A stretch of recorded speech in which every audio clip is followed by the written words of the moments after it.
ഓം നമോ ഭഗവതേ വാസുദേവായ. കൃഷ്ണ ഗുരുവായൂരപ്പ ശരണം. നമുക്ക് എല്ലാവർക്കും അവരവർക്ക് ഇഷ്ടപ്പെട്ട ഓരോ ദേവന്മാരും ദേവിമാരൊക്കെ ഉണ്ടാവും അല്ലേ?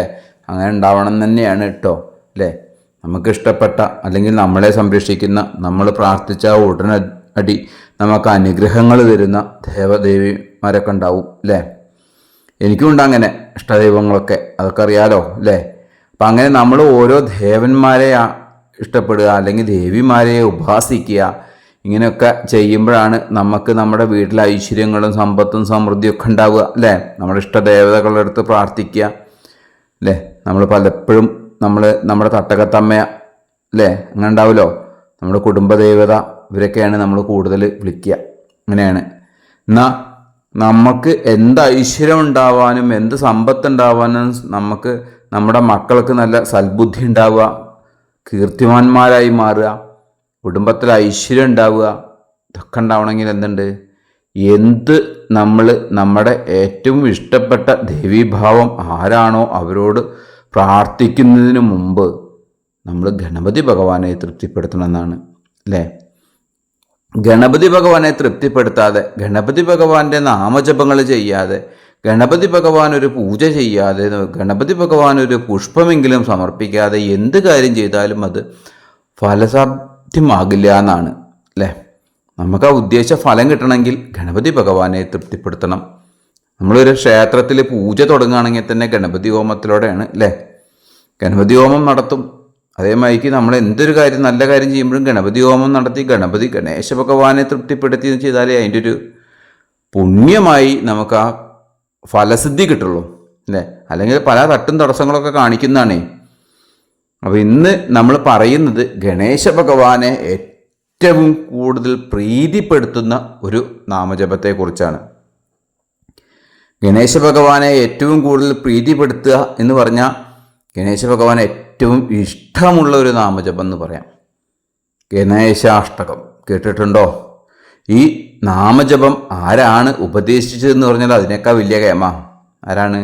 മഹാവിഷ്ണുവാണ് ഈ നാമജപം അല്ലെങ്കിൽ ഈ നാമങ്ങൾ ഉപദേശിച്ചത് എന്നാണ് നമ്മുടെ പുരാണങ്ങളൊക്കെ പറയുന്നത്. ഈ നാമങ്ങൾ ഉപദേശിക്കാൻ വേണ്ടിയിട്ട് ഒരു രസകരമായൊരു കഥയും കൂടെ ഉണ്ട് ഇതിൽ അല്ലേ? നമ്മളത് പലരും കേട്ടിട്ടുണ്ടാവും, എന്നാൽ കേൾക്കാത്ത മക്കളൊക്കെ ഉണ്ടാവാം അല്ലേ? നമ്മുടെ കുഞ്ഞുമക്കളൊക്കെ ഉണ്ടാവും കേൾക്കാത്തത്. ഗണപതി ഭഗവാനെ കുറിച്ച് പറയുമ്പോൾ തന്നെ മക്കൾക്കൊക്കെ ഭയങ്കര രസമാണ് അത് കേൾക്കാൻ. ഗണപതി ഭഗവാൻ എന്ന് പറഞ്ഞാൽ അത്യാവശ്യം കുറുമ്പൊക്കെ ഉള്ള അല്ലേ? അങ്ങനെയാണല്ലോ നമ്മളുടെ ചിത്രീകരണം. ഗണപതി ഭഗവാനെ കുറിച്ച് നമ്മുടെ മക്കൾക്കൊക്കെ പറഞ്ഞു കൊടുക്കണം. നമ്മുടെ ഐതിഹ്യങ്ങളിലെ ഓരോരോ ദേവീദേവന്മാരെക്കുറിച്ചും അവരുടെ സങ്കല്പങ്ങളെക്കുറിച്ചും അവരുടെ ഐതിഹ്യങ്ങളെക്കുറിച്ചും ഒക്കെ നമുക്ക് നമ്മുടെ മക്കൾക്ക് പറഞ്ഞു കൊടുക്കണം. പറഞ്ഞു കൊടുക്കുമ്പോഴേ നമുക്കതിൻ്റെ ആ ഒരു പൂർണ്ണതയിലേക്ക്, ഭക്തിയുടെ ഒരു പൂർണ്ണതയിലേക്ക് അവരെത്തിക്കാൻ കഴിയുള്ളൂ എന്നാ അല്ലേ? അങ്ങനെയാവുമ്പോഴാണ് നല്ല മക്കളായി വളരുക. ബഹുമാനത്തോടെ, അല്ലെങ്കിൽ ഒരാളെ കണ്ടാൽ അവരുടെ അടുത്ത് എങ്ങനെ നമ്മൾ സംസാരിക്കണം, അവരെ നമ്മൾ ബുദ്ധിമുട്ടിക്കാതെ എങ്ങനെ വേണം നമ്മുടെ കാര്യങ്ങൾ അവതരിപ്പിക്കാൻ, ഇതൊക്കെ മനസ്സിലാവണമെങ്കിൽ നമുക്ക് ദൈവികമായിട്ടുള്ള ആ അനുഗ്രഹം വേണേ. അപ്പം നമ്മൾ കുട്ടിക്കാലം മുതലേ ഇതൊക്കെ പറഞ്ഞ് മനസ്സിലാക്കി കൊടുക്കണം. അങ്ങനെയുള്ളൊരു കഥ കൂടി ഞാൻ ഇന്ന് ഇവിടെ പറയുകയാണ്. എന്താണ് ഈ ഗണേശാഷ്ടകം ഭഗവാൻ മഹാവിഷ്ണു ഉപദേശിക്കാനുള്ള കാരണം എന്നുകൂടി ഒരു രസകരമായ കഥയിലൂടെ നമുക്കിവിടെ പറയാം. ഒരിക്കൽ പരശുരാമൻ ഗുരുനാഥനായ ശ്രീ പരമേശ്വരനെ വണങ്ങാൻ വേണ്ടിയിട്ട് കൈലാസത്തിലെത്തി. വാതിക്കൽ മഹാഗണപതി കാവൽ നിൽക്കുകയാണ്. ഇപ്പോൾ അദ്ദേഹത്തെ കാണാൻ കഴിയില്ല എന്നും അതൊരു അനവസരമാണെന്നും അകത്ത് കടക്കുന്നത് ശരിയല്ല എന്നും ആഗതനെ വിനയപൂർവ്വം ഗണപതി അറിയിച്ചു എന്നാണ് പറയുന്നതേ. പരശുരാമൻ ആ വാക്ക് കാര്യാക്കിയില്ല, മുന്നോട്ടേക്ക് തന്നെ നടന്നു. ഗണപതി തടഞ്ഞു. നിർബന്ധമാണെങ്കിൽ അകത്തു ചെന്ന് അറിയിക്കാമെന്നായി ഗണപതി ഭഗവാൻ. കൽപ്പനയുണ്ടെങ്കിൽ കടത്തിവിടാമെന്നും പറഞ്ഞു. എന്നാ പരശുരാമൻ എന്താ പറഞ്ഞത്? മഹേശ്വരൻ്റെ പ്രിയ ശിഷ്യനാണ് ഞാൻ, എനിക്ക് അവസരം നോക്കേണ്ട ആവശ്യമില്ല എന്ന് പറയുകയുണ്ടായി.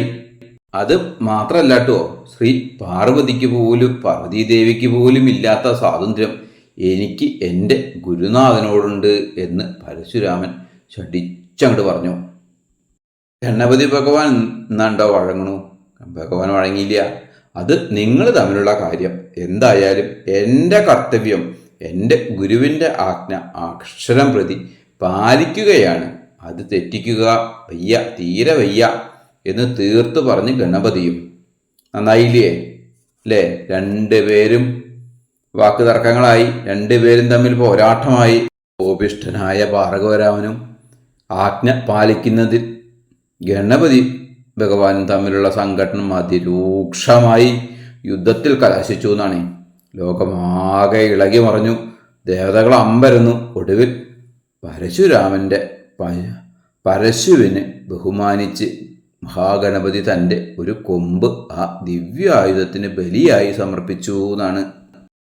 അങ്ങനെ വെളിയിൽ നടന്ന കോലാഹലങ്ങളൊക്കെ അറിഞ്ഞു. തൻ്റെ പുത്രന് സംഭവിച്ച മാനഹാനിയിൽ ശ്രീ പാർവതീദേവി കോപിഷ്ഠയായി. അങ്ങനെയാണല്ലോ അമ്മമാർ എന്ന് പറഞ്ഞാൽ മക്കൾക്ക് എന്തെങ്കിലും വന്നാൽ പിന്നെ പിടിച്ചാൽ കിട്ടില്ല അവരെ, അല്ലേ? അങ്ങനെയാണ് അമ്മമാരുടെ ഒരു സ്നേഹം എന്നൊക്കെ പറഞ്ഞാൽ അതാണേ. ഭയങ്കര കോപം കൊണ്ടിങ്ങനെ ജ്വലിച്ചു പാർവതീദേവി എന്നാണ്. അപ്പോൾ പരശുരാമനെ സംഹരിക്കുവാൻ തന്നെ ദേവി മുതിർന്നു. ഭഗവാനെ വളരെ സങ്കടമാവും. ഒന്ന് ശിഷ്യനായിട്ടും പോയി, ഒന്ന് എന്താണ് പുത്രനായിട്ടും, അല്ലേ? ഇവരുടെ ഇടയിൽ നിന്ന് എന്താ ചെയ്യുക? ആപൽക്കരമായ ഈ സന്ദർഭത്തിൽ ദുരന്തം ഒഴിവാക്കുന്നതിന് വേണ്ടിയിട്ട് മഹാവിഷ്ണു പെട്ടെന്നൊരു ബ്രാഹ്മണ ഗോപാലൻ്റെ രൂപത്തിൽ അവിടെ പ്രത്യക്ഷപ്പെട്ടു. അതിഥിയായ ബ്രഹ്മചാരിയെ മഹേശ്വരൻ യഥാവിധി സൽക്കരിച്ചു. ഗണപതിയുടെ നേരെ പരശുവുമായി നിൽക്കുന്ന പരശുരാമനെ ശ്രീ പാർവതിയുടെയും ഗണപതി ഭഗവാന്റെയും മഹിമ വിഷ്ണു ഭഗവാൻ വർണ്ണിച്ചു കൽപ്പിച്ചു. മാത്രമല്ല പെട്ടെന്ന് കോപിച്ച് പ്രവർത്തിച്ചു പോയ തെറ്റിൽ പശ്ചാത്തപിച്ച് അവരെ ആരാധിച്ച് പ്രസാദിക്കാൻ വേണ്ടി ഉപദേശിച്ച മന്ത്രമാണ് ഇനി നമ്മൾ പറയുന്ന മന്ത്രമാണ് ഗണേശനാമാഷ്ടകം. ഈ മന്ത്രം ജപിക്കുന്നതിലൂടെ ഗണപതി ഭഗവാനെ മാത്രമല്ല കേട്ടോ, നമുക്ക് പാർവതീദേവിയെ കൂടി സന്തോഷിപ്പിക്കാൻ പറ്റുന്നതാണ്. ഇത്ര മഹത്തരമായൊരു നാമജപാണിതേ. ഒന്നാമത്തെ നാമം എന്താണ് വരുന്നത്? ഗണേശായ നമഃ. രണ്ടാമത്തെ നാമം വരുന്നത് ഏകദന്തായ നമഃ. മൂന്നാമത്തെ നാമം ഹേരംബായ നമഃ. നാലാമത്തെ നാമം എന്ന് പറയുന്നത് വിഘ്നനായകായ നമഃ. അഞ്ചാമത്തെ നാമം ലംബോധരായ നമഃ.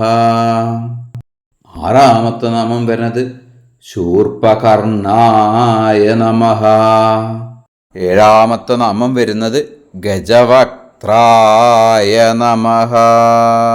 എട്ടാമത്തെ നാമം വരുന്നത് ഗുഹാഗ്രജായ നമഃ.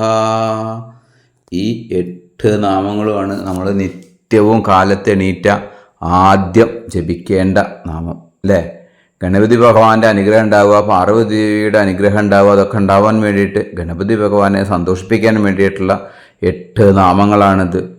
ഈ നാമങ്ങൾ നിങ്ങൾ നിത്യവും ജപിച്ചാൽ അതിൻ്റെ ഒരു ഫലസിദ്ധി, അതിൻ്റെ ഒരു ഐശ്വര്യം അതെന്തായാലും നമ്മുടെ കുടുംബത്തിൽ വന്നു ചേരും. എല്ലാവർക്കും ഭഗവാന്റെ അനുഗ്രഹം വേണ്ടുവോളം നിറഞ്ഞു കെട്ടേ എന്ന് ആഗ്രഹിക്കുന്നു.